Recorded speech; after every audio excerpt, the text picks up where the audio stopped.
They say when one door closes, another opens.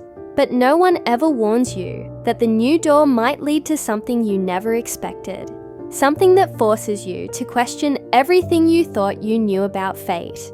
The next morning, I found myself standing outside Evelyn Medical Center, the clinic Robert's late wife had founded.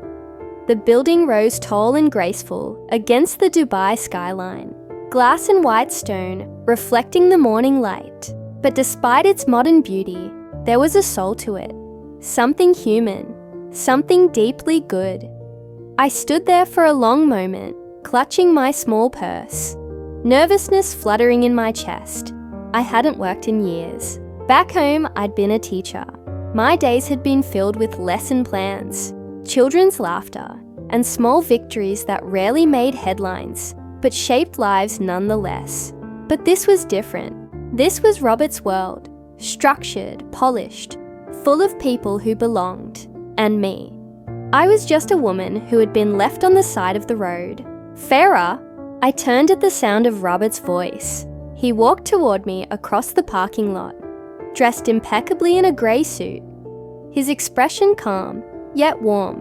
"You made it," he said. I said I would. I replied with a small smile. He nodded approvingly. "Come, let me show you around." As we entered the clinic, the scent of disinfectant and coffee filled the air. Nurses in white coats moved briskly. Doctors greeted Robert respectfully, and patients waited quietly in the reception area. I noticed something immediately. The place didn't feel like a hospital. It felt kind. This was Evelyn's vision, Robert said as if reading my thoughts. She believed that healing isn't just about medicine. It's about dignity. She wanted everyone, no matter their wealth, to be treated like a human being. There was softness in his voice when he spoke her name. We walked past a wall of photographs, pictures of Evelyn surrounded by smiling patients, children holding flowers, elderly couples clasping her hands. In every photo, her eyes shone with warmth. She must have been remarkable, I said quietly. She was, Robert replied, his voice heavy with both pride and grief. Losing her was like losing the light in this house. I glanced at him, sensing the deep loneliness beneath his composed exterior. Then he turned to me and said, "That's why I want you here, Farah. You remind me of the way she treated people, with heart." For a moment, I couldn't speak. I wasn't used to being seen that way anymore. "Thank you," I whispered. He led me to a small but comfortable office. "This will be yours. You'll be handling patient relations, listening, helping them navigate, making sure no one feels unseen. It's not glamorous, but it's important." I smiled genuinely. "It's more than I could have hoped for." The first few days passed in a blur. I met people from all walks of life, workers injured on construction sites, elderly women seeking care, young mothers holding sick children, and every time I spoke to them, I felt something inside me healing too. Purpose. For the first time in months, I felt useful again. Robert visited the clinic every day. Though he never interfered, sometimes he'd stop by my office with a coffee or ask how things were going. He was kind but distant, always polite but guarded. Still, there were moments when his composure cracked, when he'd look out the window at the city and sigh softly, as though the weight of the world pressed on his shoulders. I didn't pry. I knew that kind of pain. One evening, after the clinic closed, I was sorting through files when I came across a folder labeled Founders Records.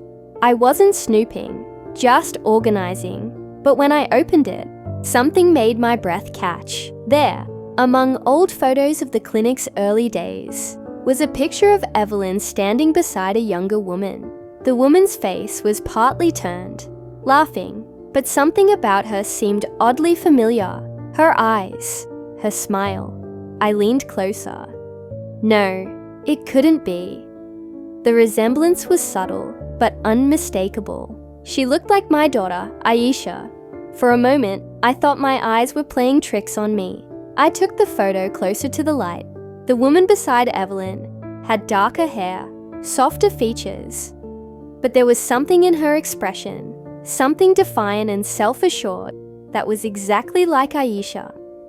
My hands trembled as I turned the photo over. On the back, written in delicate handwriting, were 2 words: Evelyn and Layla, 1995. Layla. Not Aisha. Of course not. But still, the similarity haunted me. I slid the photo back into the folder, my heart pounding. Maybe it was just coincidence. Maybe my mind was reaching for connections that didn't exist. Because I wanted so desperately for my story to mean something. But a small, persistent voice inside whispered otherwise. That night, as I left the clinic, I found Robert waiting by his car. "Long day?" he asked. "Long but good," I said, forcing a smile. He studied me for a moment, as if sensing something was off. "You look troubled." "I'm fine," I lied. He opened the car door for me. "Let me take you home." Back at the mansion, dinner was served in the grand dining hall. Elegant but quiet. Maria moved softly between us, refilling glasses, her presence comforting. Robert sat across from me, looking thoughtful. "Farah," he said suddenly, "what did you do before this?" "Before everything. I was a teacher," I said. "English and literature." He smiled faintly. "Ah, that explains why you listen the way you do." "Listen. Most people wait to speak," he said. "But you listen." Evelyn used to say that listening was the truest form of kindness. I looked down at my plate, a lump forming in my throat. "She sounds like someone I would have liked." "She would have liked you too," he said quietly. The warmth in his tone caught me off guard. I wasn't used to kindness that expected nothing in return. We ate in comfortable silence. And afterward, as I walked toward my room, I paused before the staircase. On the wall hung a large portrait of Evelyn, painted beautifully, her eyes almost lifelike, and next to it, a smaller photo, Evelyn with 2 children, a boy and a girl. The girl couldn't have been more than 6 or 7, but my heart skipped a beat. Her hair was dark and wavy, her eyes sharp and bright, uncannily like Aisha's. I stepped closer, my fingers trembling. Could it be possible? Was I seeing patterns where there were none? I didn't want to ask Robert, not yet, not until I understood what this meant. If it meant anything at all. In the following weeks, my role at the clinic grew. Patients began to ask for me by name. I organized community outreach programs. And for the first time, I felt proud of what I was doing. Robert noticed. "You've brought new life here, Farah," he said one morning, handing me a coffee. Evelyn would have approved. I smiled. "It's not just me. The people here, they remind me that kindness still exists." He looked at me then, really looked, and for a fleeting moment, something passed between us. Not romance, not yet, something deeper. Recognition. 2 souls who had both been left behind, but peace is never permanent. One evening, as I was leaving the clinic, I noticed a young woman waiting by the entrance. She was dressed expensively, her long black hair shimmering under the streetlights. She looked familiar, so familiar that my breath caught. At first, I thought I was imagining it, but then she turned, and my heart nearly stopped. It was Aisha.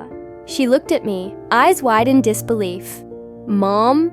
I froze, clutching my bag. Aisha, her expression flickered from shock to something colder.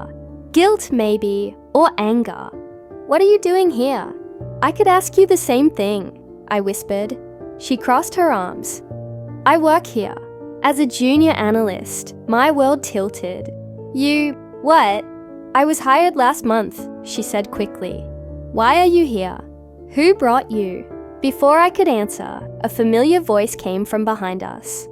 "Aisha, I see you've met our new consultant, Robert." He walked up, calm and composed, completely unaware of the earthquake unfolding inside me. Aisha turned to him, her voice trembling. "You know her?" Robert smiled faintly.